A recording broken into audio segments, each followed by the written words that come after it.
Well, all should be well as long as you are tuned in to the views from the On Fek Circle, presented by JFtC and the Jays from the Couch radio podcast. This little misadventure streams at you live every Tuesday, 6 p.m. Eastern time on the Jays from the Couch YouTube channel, also on its Facebook page and on its Twitter account. And this is not the only programming that Jays from the Couch brings for you. Of course, there is the radio podcast hosted by our senior editor and founder, Sean Doyle. That airs on Mondays, 6 p.m. Eastern time. We've changed our times and dates up for the season. And coming up on Thursday, same time, same Jays from the Couch time, same Jays from the Couch channels, it's Sunny Side of the Dome with Karen Sutar. This week, she's going to go sunny side up about the Blue Jays pitching staff. The Blue Jays lead the American League in earned run average. So Karen's going to spin some happy thoughts about that and bring her always wonderful insights. So make sure you tune into all of the programs available from Jays from the Couch. Pardon me a second. I'm kind of getting sick of the Blue Jays apologists saying that all's well, everything's fine. So I just wanted to check my temperature one more time. Blood pressure, call 911. That's probably not a good reading, but I can probably tough it out, make it through the show. I am your feckless host, Steve Fek. Welcome to the On Fek Circle. Couple of things before we get into the meat and potatoes of the show. This afternoon, the Blue Jays activated Santiago Espinal. He's in the lineup tonight playing third base.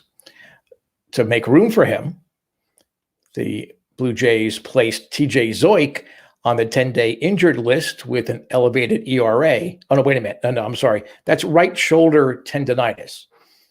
I think the first thing I said is actually the main reason he's on the IL, but we'll give them the benefit of the doubt. I don't want to say that they're lying, but I like the idea of having that 13-man bench. That's going to be part of this tweak in baseball that we'll get to in a little bit. Blue Jays, tough weekend in Kansas City. I guess looking at the weather in Kansas City, they were probably hoping that weather would have set in sooner. Jays dropping 3 of 4 from the upstart Royals, the first place Kansas City Royals. And they go from one first place team to another. The surprising, though not to me, Boston Red Sox. AL East matchup. They held back Ryu. I think a very nice move. The more rest you give him, I think the better he does perform in the aggregate. It might cost you a start or two here and there, but I'd rather have a healthy and rested NJ Ryu than one that's always going to be good, always keep you in games, but maybe now he'll be absolutely at the top of his game. He has pitched well this year. So the Jays kind of limp into Boston to a degree after getting roughed up by the Royals. I joked, we played the little thing from Animal House about all is well, don't panic, unless it's Joe Panic. But what's troubling to a degree is that you're losing to teams that potentially you're going up against in a playoff run. Yes, I know that they took 2 of 3 in both series they played against the Yankees, and that is good. But there are other teams in the American League other than just the Yankees or even just the Red Sox or the Rays who come up next for the Blue Jays. The Angels won their series. Royals won their series. Both teams that were aggressive in the offseason are in at least the same range as far as what their rebuild has been, where they're at as far as their status as contenders. The Angels tend to spend more money than, let's say, the Royals would. and even more than the Blue Jays. And the Blue Jays have the money to spend. They just, and they obviously spent it pretty freely on select players like George Springer and Marcus Semien. But, the Angels are going to throw money, to get better quick. They're wasting Mike Trout. And he's the best player of our generation. I understand that, there's Juan Soto and there's Vladimir Guerrero and Fernando Tatis. They haven't put together the resume yet that Mike Trout is. So until they start surpassing what Trout is doing and what Trout has done, Mike Trout is still this generation's best baseball player. So the Blue Jays have struggled against teams like that, and we just have to hope that doesn't come back and bite them in the butt later on. On the Jays from the Couch radio podcast last night, Sean Doyle and Karen Sutar and I were, going back and forth about, about where they are. They haven't played well. Karen, as always, found a way to put the positive spin on it, and it's not all gloom and doom yet. But the bottom line is they're 7-9. And as I stated, and I will continue to state, it does not matter whether you're 7-9 in April, May, June, July, August, or God forbid, September. A 7-9 stretch is not good if you want to stay in a playoff race. And, there's a lot of talk always about the magical 40 to 50 game window. I must have heard that on 6 different pregame shows this week. And we also talked about it on the podcast last night. That's fine as far as your roster approach. You can, if you want to take 40 or 50 games before you really make a decision on somebody and ship somebody out or change their role, demote them from the starting lineup, okay. But basically, giving 40 or 50 games to figure it out, that's what the spring training is for. And more importantly, that's what the off season is for. So why are we figuring it out here in the first 40 or 50 games of the season? You should already have had it figured out. You should already have had things in place so you're not worried about a 7-9 start or a 7-9 stretch in May.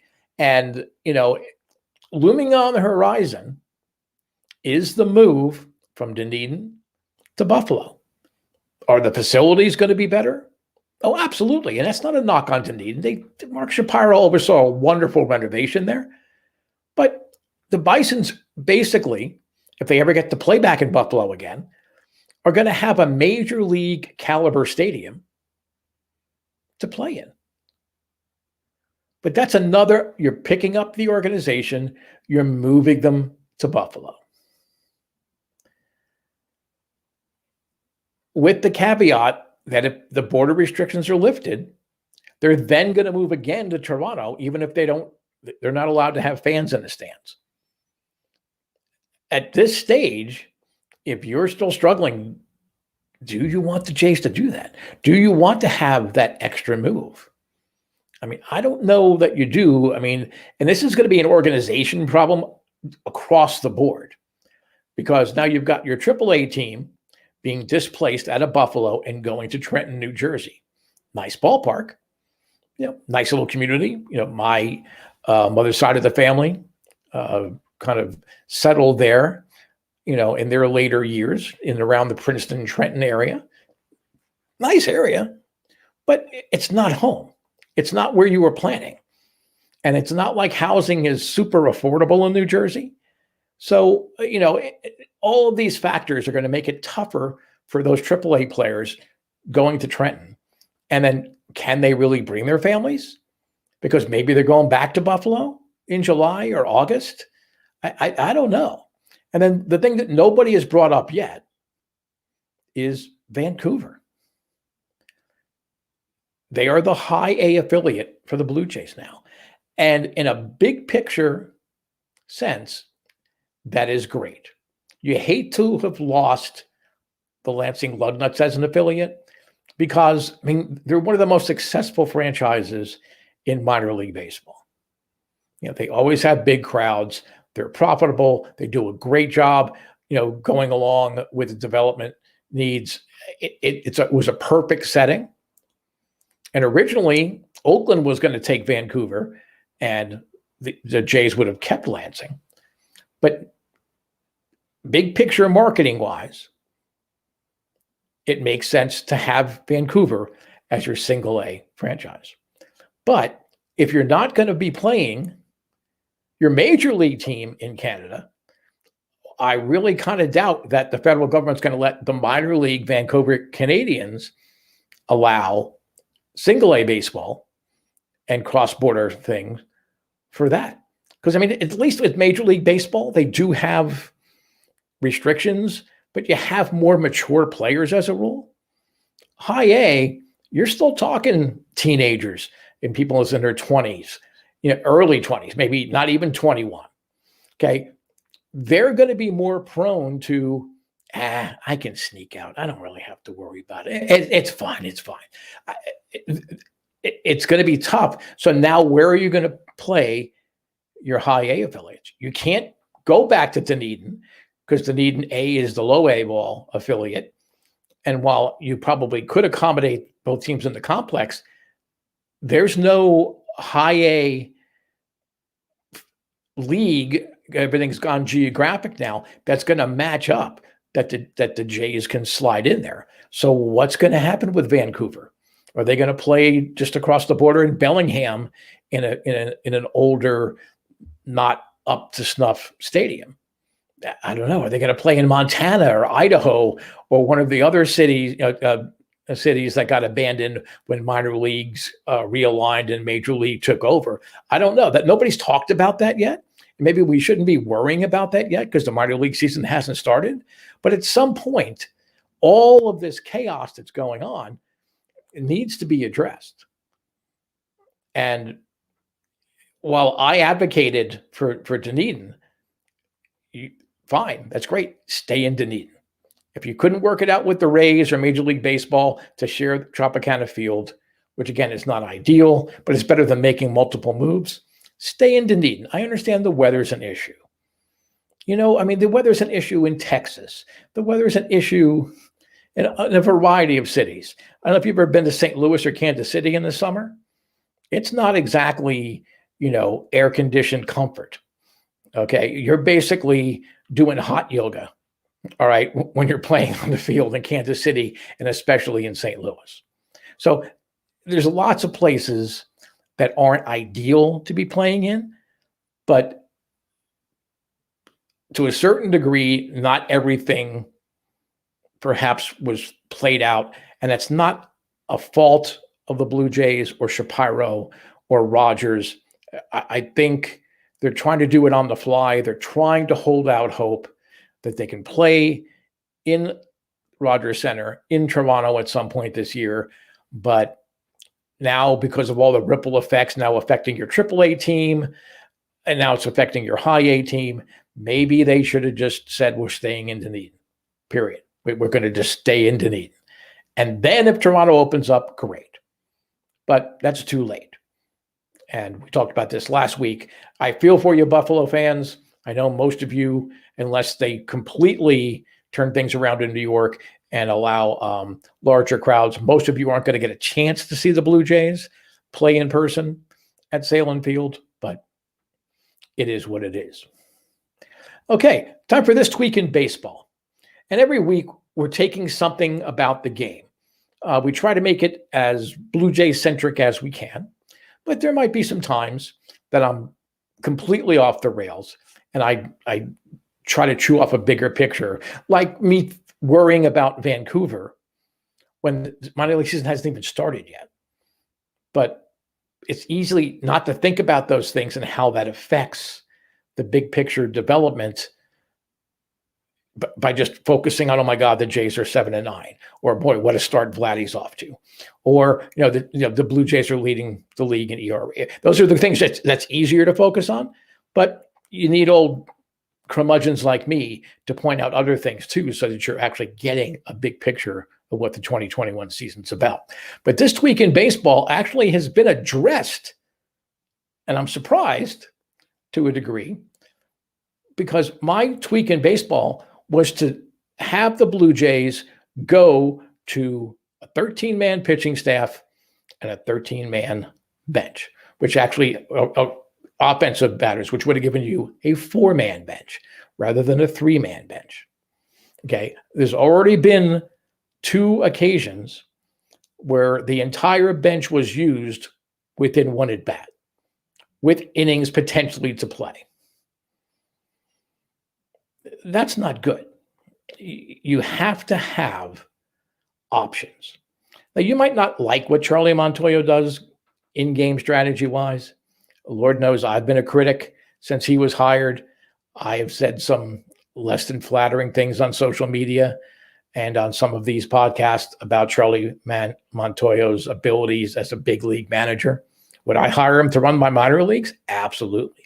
Would I hire him to be a field coordinator? I would pay him more than league average to have him oversee things like that. In-game strategy, that's just not his ballgame. The pitching staff, I'm giving him a little bit of a ride on because I do believe that pitching decisions are decided before the game, and at best, Charlie has a 1 or 2 batter wiggle room to change that approach or change that strategy. So I'm going to give him a flyer on that. I still want Casey Candel as the manager in 2022. But again, that's bigger picture down the road. Let's not totally try to take on all of the woes going on. But this week in baseball, in fact, I don't think, period, Major League Baseball, 13 pitchers should be the maximum. Before you say, oh, we have to nurse them and, they only pitched so many innings last year and whatever. That is not the crux of the pitching injury problems across baseball or even within Toronto. Okay. That is it a contributing factor? I'll grant you that. It is not the reason that all these injuries are occurring. There's more kinesiological reasons for pitching injuries. There's more, dare I say, analytics-based problems with everybody has to have this great spin rate. Everybody has to throw 96, 97 plus. We want to have those triple-digit numbers. So just go all-out effort. Even if you're a reliever only going an inning, the human arm is not designed to do that. Okay. That's why older guys play softball, because they're not going to tear the rotator cuff or have an ACL injury or UCL injury if they're playing softball. They might cut themselves opening their beer, but they're really not going to injure themselves by throwing underhand. Okay. That's why women have always been encouraged to play softball. It's a physiological deal. Not that they can't play baseball, because they can. But it is much easier, and therefore it is much smarter to throw underhand. But, baseball, you got to be tough. You got to be rah, rah, rah, rah, rah. Baseball is basically 6 degrees of cricket, the way you throw an overhand throw and for the bowlers and all. So there's a lot of reasons, for it, but that's the reason why we're having injuries. And as we already seen, injuries or not, they're bringing people up and down across Major League Baseball. I mean, for the Blue Jays, it's probably been more injury centric than it is, utilizing your depth and the arms that you have at the alternate sites. But, why are you handicapping yourself by only having 3 players on the bench? One of them has to be a catcher. So really, you really only have 3 available guys in a more realistic, practical sense. Sure, you can bring your catcher in. Don't pinch hit somebody else for the catcher that's already in the ball game, and then bring your catcher in so you're burning 2 players with that. No, have your catcher pinch hit for the catcher you want to remove. Now, Danny Jansen, if he's not the starting catcher for a game, you can argue, oh, yeah, but he's not really hitting well, or he's not that. Have him bunt. Have him take one for the team. Whatever it is, don't burn a player that you're going to use. And I've seen all the stats. Trust me, I've been inundated with them behind the scenes at Jays from the couch about, well, only, whatever it is, 60% or whatever number they were throwing out of games go past the 10th inning. It doesn't matter. You have to be prepared. Okay. You have to be able to have tools at your disposal if you need them. It's that simple. It really is that simple. So this week in baseball, luckily, the front office and Charlie Montoyo already made the tweak that I was going to insist on and urge them to do. And let's hope they keep this throughout. Okay, 13 hitters, 13 pitchers. You're going to be able to bring guys up and down. The vast majority of your young pitchers have options. There's not guys that you're really going to have to worry about losing. If you try to sneak Tanner Roark or a pitcher of that type through and you lose them, are you really going to be that upset? Probably not. So this week in baseball, no more 14 pitchers. Okay. No more using it as an excuse. Oh, it's a shortened season.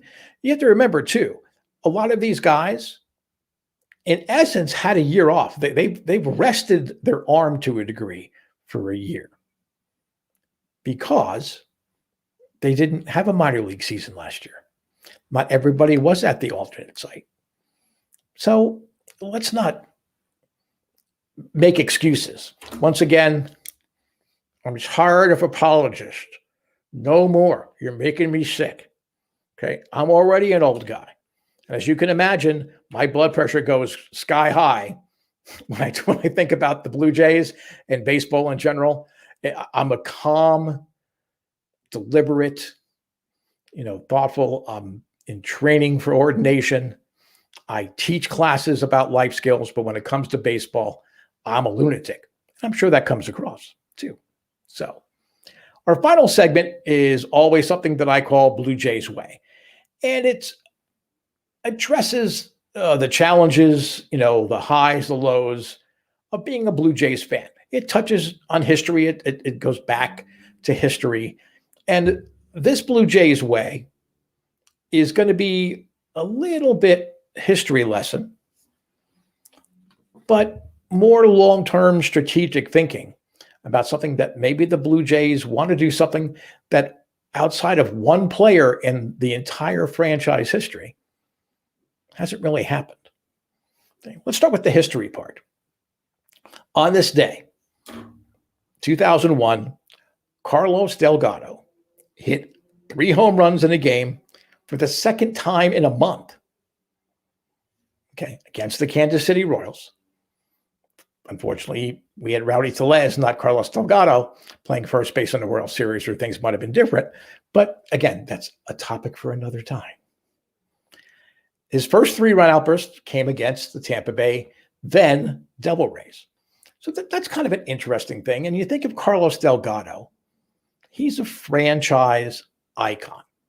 He's a centerpiece. He was an anchor of Blue Jays rosters in his time in Toronto. But other than Dave Stieb, when you think of Blue Jays franchise icons, none of them played their entire career for the Toronto Blue Jays. And others were traded in. So like, Joe Carter, Roberto Alomar, Jose Bautista, Josh Donaldson, they weren't homegrown talent. Okay, I'll even, if you want to stretch it and say Edwin Encarnacion or Roger Clemens, okay. I mean, their stay here was relatively short, but again, they weren't Blue Jays products. But starting with the very first original Blue Jays, the very first draft pick in the expansion draft, their first real star was Bob Baylor. And again, Bob Baylor is not Carlos Delgado or Joe Carter or Robbie Alomar or or George Bell or any of those kind of guys. But you would think first overall pick, you're struggling, you're still building. Why not have him stick around the entire time. He played for the Dodgers and Mets. Jesse Barfield, who to me, Jesse Barfield epitomizes those early year Blue Jays, and not the expansion years, but let's say from 1981, 82 on, when Bobby Cox started to work his way in and Pat Gillick was flexing his muscles more. Jesse Barfield traded to the Yankees. Willie Upshaw, he went to Cleveland. George Bell, who may have been the best hitter in Blue Jays history, at least through the World Series years. He finished with the Cubs and the White Sox. Jimmy Key, Yankees. Tony Fernandez, he was involved in the deal. He went to San Diego in the Carter Alomar deal. Sean Green, the sky was the limit for Sean Green, but he had his best days, thanks to Gordon Ash being a dope, with the Dodgers. Carlos Delgado, Marlins and Mets. That's where he finished his illustrious career. He should have been a lifetime Blue Jay. Roy Halladay. Now, and on many levels, you can argue that Roy Halladay wanted out of Toronto. He never really came out and said that, but you can understand. He knew the team wasn't going anywhere. He was there, in the Gord Ash time, the JP Ricciardi years, he knows they weren't going anywhere. He ended up as a Philly. Vernon Wells, who up until George Springer had the largest contract in Blue Jays history, he was an Angel and a Yankee. So I go through that saying that we all talk about the core players that the Blue Jays have. Vladimir Guerrero Jr., Beau Buchet, Lourdes Gurriel, Kevin Bizio. I'm going to throw Nate Pearson in there because I still believe he is going to be a dominant force, for the Blue Jays. But really, it's those four. Gurriel's a little older, so maybe you don't want to sign him to a 10-year deal. For whatever reason, Cuban ball players do not have a long arc of success in Major League Baseball. The current batch. We're not talking about the Minnie Minosos and Tony Olivas and Luis Tion. The kids that were in the later stages of the Cuban national program, which has dropped considerably over the last 20, 25 years. Those guys, Puig, Cespedes, they don't have long career arcs. You have to wonder about Randy Rosarino. He's going to have a bunch of good years, but is it going to be a long career? I don't know. Lourdes Gurriel, I'm not sure that you would want to sign him and make him a lifetime Blue Jay. Kevin Bizio is the kind of player that's never going to, I think Karen said it on the podcast, never going to win a batting title. He won't be a stolen base leader. He won't win a Gold Glove probably ever. But he's the kind of guy, he gets on base, he's going to be terrific. So Kevin Bizio is tempting, but is that the guy that you really want to invest big money long-term over 10 plus years? Probably not. So we're down to Vladimir Guerrero Jr. and Beau Buchet. Personally, I would think that Beau Buchet has the higher career arc. As great as Vladdy is, and he is going to be tremendous. But Beau could really have some just ridiculous offensive years. So I think it's a toss-up there. But the Blue Jays need to sign at least Bichette or Guerrero, if you can't sign them both, to long-term contracts to make them a lifetime Blue Jay. Don't have our franchise icons finish their career other places, have them finish it here. We're almost out of time. Thanks for tuning in to the On Fek Circle. Please make sure that you tune into all of the Jason the Couch programs. The radio podcast, Monday, 6 p.m. Eastern Time. We also have Sunny Side of the Dome with Karen Suter. She's going to talk about the Blue Jays pitching staff leading the American League and earned run average. Of course, we're here every Tuesday, 6 p.m. Eastern time. And make sure on a daily basis, you check out jaysfromthecouch.com. Not only are there great analysis articles, there are just unbelievable game recaps. It's one thing to know what the score is and have an idea of what happened. If you want to know what really happened and dig into the details of it all, you need to check out the daily recaps on jaysfromthecouch.com. You can contact and yell at me at US of Jays. Please check out the US of Jays Facebook page. We have a daily video diary going on of the 2021 Toronto Blue Jay season. I'm your host, Steve Fek. Thanks again for tuning in. We'll see you next Tuesday.